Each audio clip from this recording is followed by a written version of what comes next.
My wife wanted me to get jealous, so she kissed another man. I didn't flinch. Until I made one final move she'll never forget. My wife kissed another man on a night out. She's upset that it didn't bother me. Now, I'm divorcing her. We've been together since we were 18. We never had a great sex life after the first year, maybe once or twice a year at most since then. At the moment, it's been going on 3 years. Although it bothers me, I love her and her kids, so I'm not going to make a big deal out of it. I know plenty of friends in the same situation. To provide some background, I've always carried a bit of extra weight, though I stayed active and fit through my love for sports. Roughly a decade ago, a serious illness derailed me, and the combination of prescribed medications and emotional overeating caused my weight to skyrocket to nearly 300 pounds.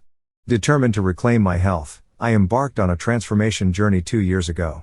Now, at approximately 200 pounds and standing 6 feet 2 inches tall, I'm the leanest I've ever been as an adult.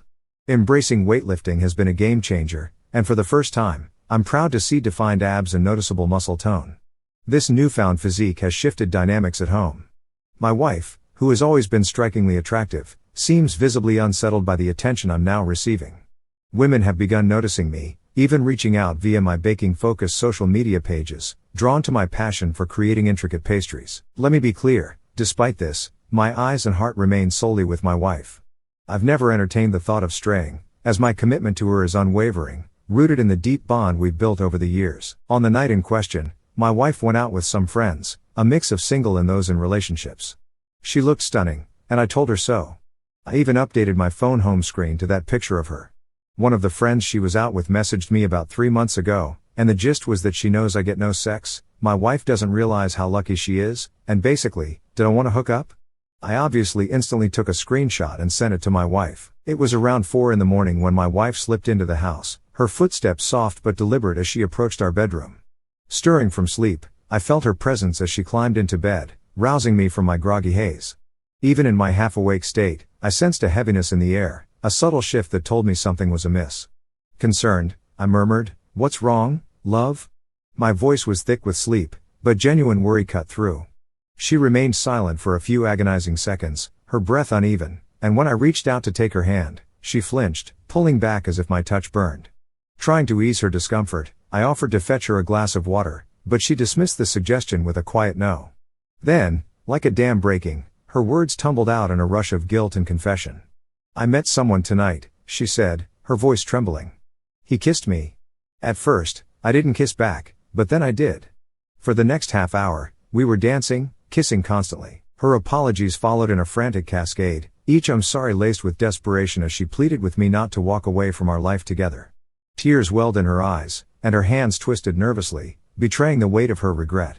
I lay there, processing her words, my heart caught between shock and a strange calm, unsure of how to respond to this unexpected fracture in our shared world. My honest first reaction was, "So what? It's only kissing and dancing." I didn't say that. I just hugged her and tried to calm her down. An hour or so later, once I got the right words in my head, I said, "I know you feel really guilty, but please don't. I'm not going to leave you and break up our family over some kissing and dancing, and I don't love you any less than I did yesterday. This isn't something that's going to grow and cause resentment." More or less right on cue, my phone goes off, and it's that friend of hers with a picture and video of what my wife was doing. This set my wife off again, but my feelings still haven't changed, and a month later, that remains the case. Over the past month, my wife has repeatedly questioned my devotion, claiming that my lack of upset over her actions means I don't truly love her. She's gone so far as to accuse me of secretly kissing others, suggesting that my calm response is merely a facade to hide my own supposed betrayals. These allegations sting, as they're rooted in her own insecurities rather than any truth. She's even thrown out baseless claims about my sexuality, calling me gay on multiple occasions, which is both confusing and absurd given our history.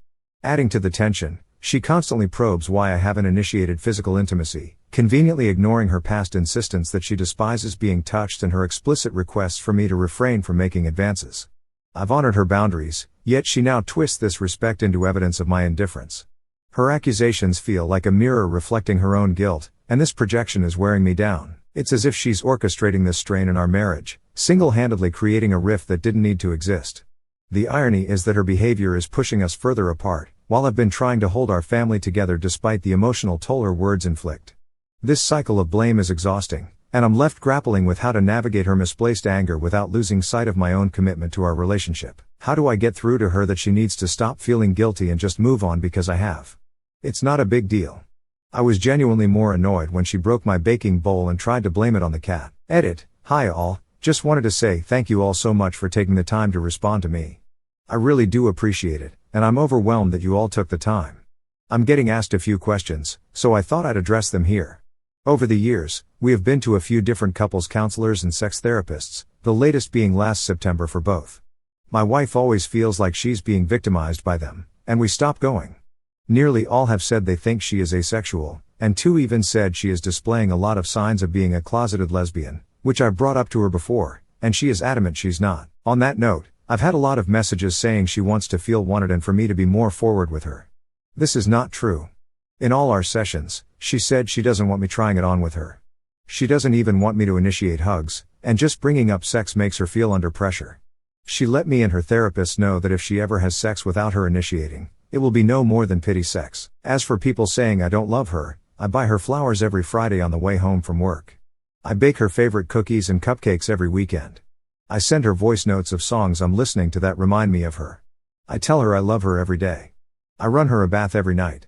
This isn't me showing off, this is how I was brought up to show love. For those saying I must have been brought up in an unloving home, people said that if I don't get jealous, I don't love her. If she told me she was having an emotional affair, spending hours on the phone with someone else, laughing and joking, snuggling on the sofa, eating chocolates, and watching TV with someone, I'd be devastated. A dance and a kiss isn't a big deal to me and not even close to divorce. Second edit, sorry for these. It's 7 in the morning here now, the day after I posted this. I've been talking to my wife since 6, and I said she's got a week to agree to go back to couples counseling, and she's got to stick it out this time and not just accuse them of taking sides and refuse to go back. She said no. She said they all bully her and make her out to be the bad guy. She said I went back on my word that I forgive her and won't resent her. I said this isn't about the kissing, it's about her reaction since the kiss, and it feels like she's purposely trying to drive me away and make me leave her. She just got up and stormed out of the room. She then got dressed and said she's going out until I go to work. Relevant comments from the community, she's trying to sabotage the relationship and is getting mad that you won't let her. Op replies, that's the conclusion I'm heartbreakingly coming to. This hurts infinitely more than seeing her kiss someone else. Did it ever occur to you that she wants you to be jealous and to fight for her? Blowing it off and being nonchalant about it makes her feel like you don't care about other men hitting on her. All she wants is for you to get jealous about what happened because if you don't, it's going to escalate from kissing to an affair just to get your attention and reaction. Op replies, well, if she's playing those sorts of games, then I will leave her. That's what teenagers do, not adults in their 40s. She told you because her friends had the evidence that a great guy was being screwed behind his back. You have a roommate, not a wife. Op replies, I think that's the only reason she told me to. She knew she'd been filmed. At the end of the video, she looks at the camera and then darts toward it, and the video ends. Op's update 12 days later, I said in my last post that I told her I wanted us to go back to couples counseling and sex therapy. She said no to both, as we went before, and she felt bullied. She said in sex therapy that unless she initiates touching, not just sex, any touching like hugs or hand-holding, it will be against her will and forced pity affection. The sex therapist said that's very unreasonable, and that's why she felt bullied there. I tried to ask her a few questions too. Are you a lesbian or at least bi? Don't be stupid. Are you asexual? I'm not a teenager with a stupid label. What did he have? Nothing, I just wanted to do it. Why don't you ever want to do that with me? I don't know. What can I do to make you want to do that with me? Don't know. Do you want me to take the initiative and try it on with you more? No, I'll tell you when I want it. Don't guess. She refused the therapy and gave me no straight answers. She has also said I've gone back on my word about not letting the kiss split us up because now it is. I said it's not the kiss, it's your behavior since then that has led me to want a divorce. She said since it's my decision to divorce and it's all my fault, then I should be the one to tell the kids, and she will have no part of it. That was hard. As soon as they were told, my wife left for her sisters, and in the 3 days since, I haven't heard anything from her. I've tried speaking to her about the kids, as they miss her, but she reads my messages and ignores me. A lot of people asked about the friend and why they still talk after she tried it on with me. How I understand it is my wife tried to get the friend group to cut the friend out, but they all pretty much refused, and so my wife just chose to ignore her in group settings. On the night in question, the friend approached my wife and told her if she didn't tell me, she would send me the video. So, My wife didn't tell me because she felt guilty but because she was forced. I've also spoken to a couple of other friends in the group and asked what's been going on that I'm not privy to. Apparently, my wife was texting her friend's boyfriend a couple of years ago. My wife has also been boasting about how she has me under her thumb, and she gets away with giving me nothing, and I'm too scared to ask. The friend apparently saw me out shopping one day and decided I was now more attractive and thought she'd try and exact some revenge on my wife. So, she didn't really want me. I was just a pawn in this weird friend group, one of many internal conflicts with each other, which I found out about in the last few days. Basically, they all seem to hate each other and mess with each other's partners. I'll be honest now, and I feel incredibly guilty about it, but when she left, my body and soul seemed to take a massive sigh of relief. It was like a black cloud that was dripping eggshells on the floor for me to constantly avoid is gone. I feel terrible for feeling this way, but I feel like my 6 feet 2 inches height now, rather than a browbeaten 3 feet 0 inches who was scared to even say anything for fear of being told I'm wrong, insulted, or ridiculed. It's like the blinders have been taken off. I spent the day today baking with my kids, eating Easter eggs, and watching cartoons, and I haven't stopped smiling all day. I haven't winced or broken out in a sweat worrying if I'm about to be told off about being too noisy, watching the wrong thing on TV, or if there's a wrapper on the floor. Thank you to everyone for your support on my last post. I appreciate you all. First comment, she sounds like a really horrible human being. Onwards and upwards, my brother. Op reply, she's always been a bit cold, but the last few months, she's really stepped it up. Now, there are a lot of things that have happened over the years that I'm seeing in a different light. Another comment, you sound like a good person who just wanted to save your marriage. Glad you now realize no woman is worth being treated like you've been treated. It's going to be a rough time for a while, but you're going to come out stronger and never date or marry cold, basic women again. Op reply, it is rough, and I do feel like a failure for not being enough for her, but at the same time, I genuinely feel 2 feet taller and 100 pounds lighter since she left. It's a really weird feeling. I now know I'd rather live alone under a bridge than in a household like that. Another person says, you didn't fail her, you failed yourself by believing all this toxic, abusive crap she was feeding you. That's understandable. Abuse creeps up on you until it's under your skin. It sounds like she had you convinced you could do nothing right. You deserve to be treated with respect, kindness, and honesty. These things cost absolutely nothing. They're the baseline standard for human interaction, at least if you're dealing with decent people. Op response, that's exactly how it was. I was scared to even offer an opinion on something, and I still am now. My kids asked yesterday what film I wanted to watch, and I found myself scared to give an answer, thinking whatever I chose would be rejected, and I'd be ridiculed. A community member adds, you didn't go back on your word, friend. Her actions after the fact and lack thereof is the reason. Op responds, yep, I'm still not bothered about the kiss. Another user comments, she doesn't want to take responsibility and is trying to manipulate you into being the bad guy. You want to improve the situation and improve yourself with outside help. She wants the status quo to remain and is blaming the medical professionals for making her confront the way she treats you. Covert narcissists, look it up so you don't fall into that trap again. It may suck now, but your sanity should come back to you. You've been living in her mind games for a long time. Op responds, she is 100% making me the bad guy. I'm not on social media, but I keep hearing about posts saying things like, you give your life to someone only for them to drop you when the halo slips a little bit. A commenter advises, dude, look up covert narcissism. She caused all the problems. You tried to fix them, but it was never enough or correct for her. Op replies, that's what I've been thinking about the last few days, that everything wrong in her life has been traced back to me, and it is my fault, from big things like I don't earn enough money for her to live in the house she wants to little things like she knocks her glass over, and it's my fault as I talked to her while she was watching something. One user gives a final warning, don't ignore this behavior, it never goes well. Clean your name, people listen to gossip more than they'd like to admit. Keep all of these screenshots, it will help during the divorce. If she sends anything too personal or pushes the line too much, make sure you send her an email telling her you do not want your information to be released publicly. Then she can't play dumb. Op replies, there was one where she implied I cheated. It was a picture about how cheating ruins relationships, and then her status with it was something like, so true, but I'm willing to forgive and forget. My friend commented and said, wanna delete this, or shall I post the video? I really hate this sort of crap, it makes me cringe. Another comment, if the kids are old enough, tell them she cheated. Op responds, they are too young for that. I just told them that mommy and daddy have decided it's best we don't live together anymore, and it's something a lot of grown-ups do, but it's not the kids' fault, and they are still loved and cherished by both of us. Post the video proof. I've got that video along with all the screenshots of her sexting her friends' boyfriends.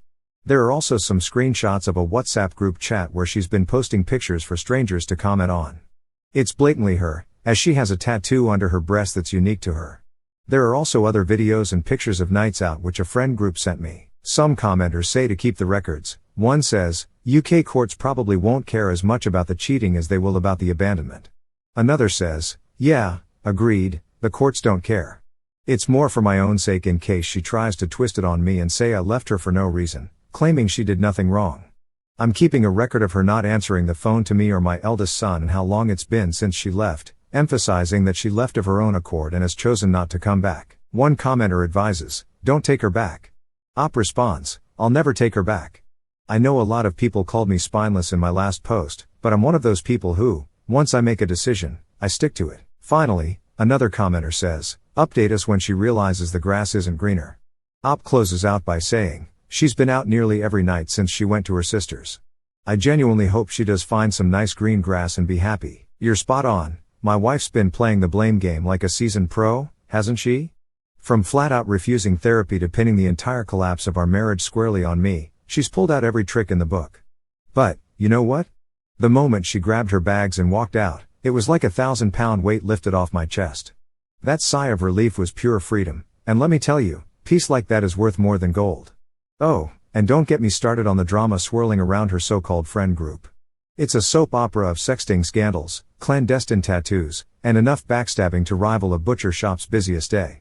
Those folks are a mess, and I'm just glad I'm no longer caught in the crossfire. But here's the real gem in all this chaos, I've got my life back.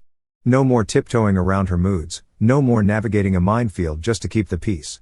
It's just me, my kids, and a whole lot of Easter egg munching, simple joys that feel like a luxury now. I'm finally putting myself first, and it's paying off. I'm healthier, both physically and mentally, hitting the gym regularly, eating better, and rediscovering hobbies I'd shelved for years. I'm not just surviving, I'm thriving, miles ahead of the man I used to be, weighed down by constant tension. This newfound freedom has given me clarity. I'm focusing on being the best dad I can be, creating memories with my kids that don't involve dodging arguments or smoothing over conflicts. We're building forts, binge watching their favorite shows, and laughing over silly things like who can hide the most Easter eggs. It's these moments that remind me what really matters. I'm also carving out time for myself, something I hadn't done in years. Whether it's a quiet evening with a good book or a long hike to clear my head, I'm learning to enjoy my own company again. The road ahead isn't without its bumps, but I'm ready for it. I've shed the baggage of a toxic marriage, and I'm stepping into this next chapter with a lighter heart and a stronger spirit. Here's to keeping the momentum going, one day at a time. You're absolutely correct, my wife has been masterful at spinning the narrative, hasn't she? From outright rejecting therapy to pointing the finger at me for our marriage's demise, she's left no stone unturned in her quest to dodge accountability. But here's the truth, when she finally packed her suitcases and walked out the door, it felt like a monumental burden was lifted from my soul. That exhale of relief was the sweet taste of liberation, and let me tell you, that kind of tranquility is worth more than anything money can buy.